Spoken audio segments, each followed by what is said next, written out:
우리 다시 신명기의 말씀으로 돌아가도록 하겠습니다. 우리 신명기 27장 11절에서 26절의 말씀을 보도록 하겠습니다. 이 율법의 말씀을 시행하지 아니하는 자는 저주를 받을 것이라 할 것이요 모든 백성은 아멘 할지니라.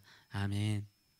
오늘 이 말씀을 가지고 저주에도 아멘 할 수 있는가, 저주에도 아멘 할 수 있는가 라는 제목으로 같이 은혜를 나누기로 원합니다. 우리 모두는 언제 주로 아멘 하십니까? 은혜로운 말씀을 들을 때 우리는 아멘 합니다. 또 감동스러운 도전을 받을 때에도 아멘으로 화답하곤 합니다. 그러나 저주나 저주에 가까운 메시지를 들을 때에는 아멘하지 않죠. 침묵하죠. 오히려 기분 나빠합니다. 왜 그렇게 말씀하십니까? 라고 생각하는 분들이 많습니다. 그렇게 살면 당신은 저주를 받을 것입니다. 그렇게 살면 하나님께 심판을 받을 것입니다. 라는 메시지를 들으면 아멘하지 않습니다. 좀 그런 소리 하지 않았으면 좋겠습니다. 라고 말하는 분들도 계십니다.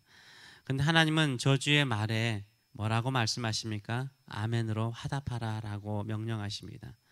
하나님의 말씀대로 순종하지 않으면 저주 있다, 심판이 있다 라는 메시지에 아멘으로 화답하여 너의 믿음을 강하게 만들라 라고 말하고 있습니다. 저주받지 않기 위해서 하나님의 말씀에 순종하라고 도전하고, 하나님의 진노와 벌이 무서워서, 하나님의 저주가 무서워서라도 하나님의 말씀에 순종하라 라고 말씀하십니다. 저주에도 아멘하라는 말씀은 하나님의 경고인 거죠. 하나님의 경고인 거예요. 복만 있다라고 생각하면, 하지 않으면 복이 없어도 상관없다라는 생각을 갖습니다.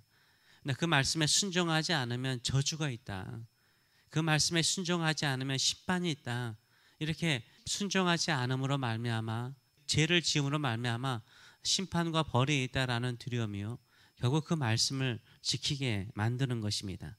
저주라는 것은 무엇입니까? 저주는 하나님과 멀어지는 거예요. 하나님과 멀어지게 하는 것은요, 저주죠. 축복은 무엇입니까? 하나님과 가까워지는 거죠. 하나님과 점점 가까워지게 하는 것은 축복입니다.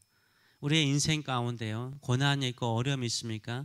고난과 어려움, 혹시나 질병이 하나님을 가까이 하게 만든다면 그건 축복인 거죠.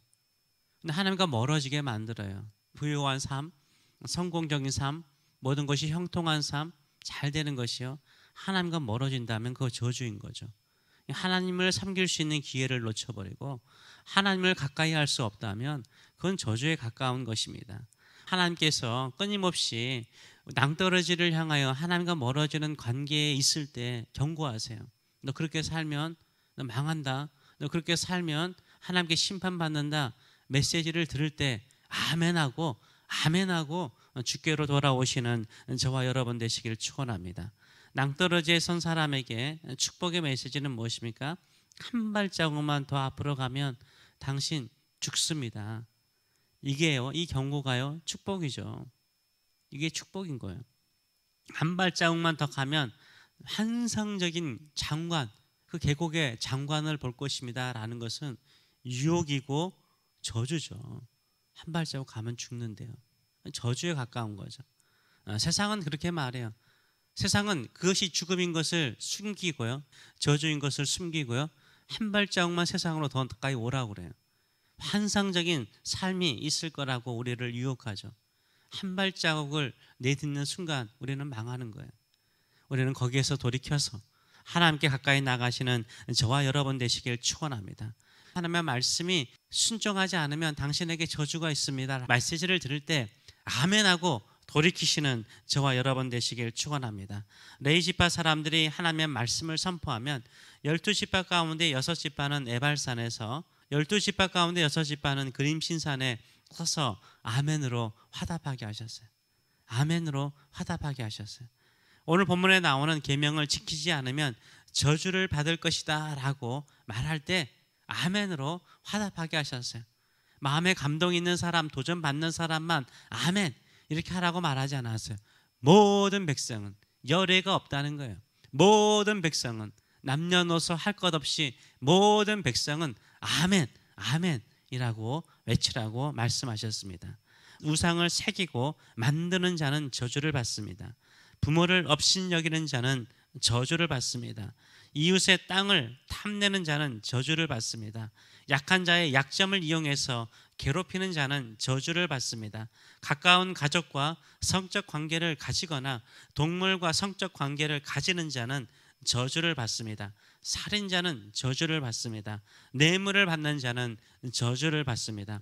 하나님의 말씀을 시행하지 않는 자는 저주를 받습니다. 이 모든 계명에 아멘하며 저주의 삶이 아니라 하나님의 말씀에 순종함을 통해서 축복의 삶을 살아가시는 저와 여러분 되시길 축원합니다. 지금은 무엇이 죄인지 선명하게 규명하기 힘든 세상이 되어가고 있어요. 애매하게 만들었어요. 지금은요, 상황윤리가 지배하는 사회예요. 상황윤리가 지배하는 사회예요. 상황에 따라서 다 달라져요.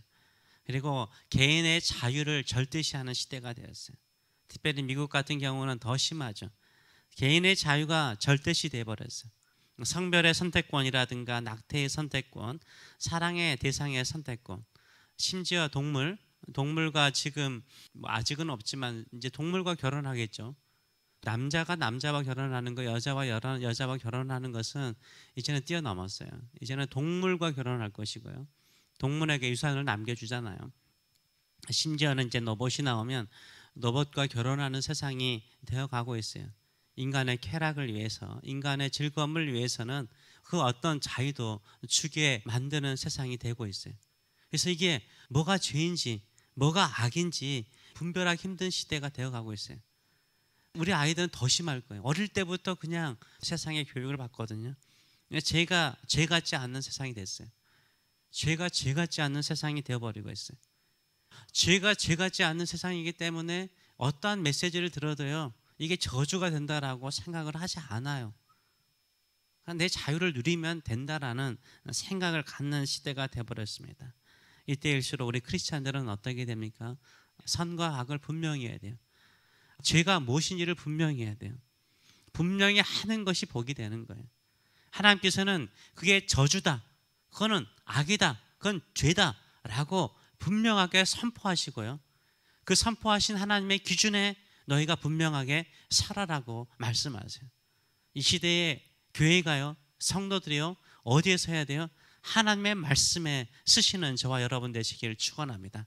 하나님이 죄라라고 말씀하시면 그게 죄인 것을 인정하고 그 죄에서 멀어지고 하나님의 선한 말씀에 쓰시는 저와 여러분 되시길 축원합니다. 그것이 바로 축복이요 복이며 하나님께 가까이 하는 거룩한 삶인 줄 믿습니다. 이 땅에 죄가 무엇인지 악이 무엇인지가 희미해지는 이 시대 속에서 분명한 하나님의 기준에 삶을 살아가시는 저와 여러분 되시길 축원합니다. 기도하겠습니다. 살아계신 하나님 아버지, 은혜를 감사드립니다.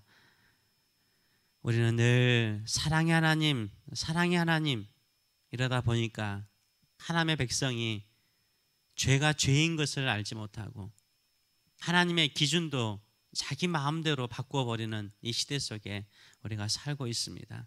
하나님, 성경에서 이것은 죄고 이것은 저주를 받는다라고 말씀하실 때 아멘, 그렇습니다. 하나님이 옳습니다. 하나님만이 찬송받으소서. 하나님의 말씀의 기준으로 저는 살겠습니다. 그 기준에 살지 못하면 저주를 받을지라도 그 두려움을 가지고 주의 말씀을 순종하게 했습니다.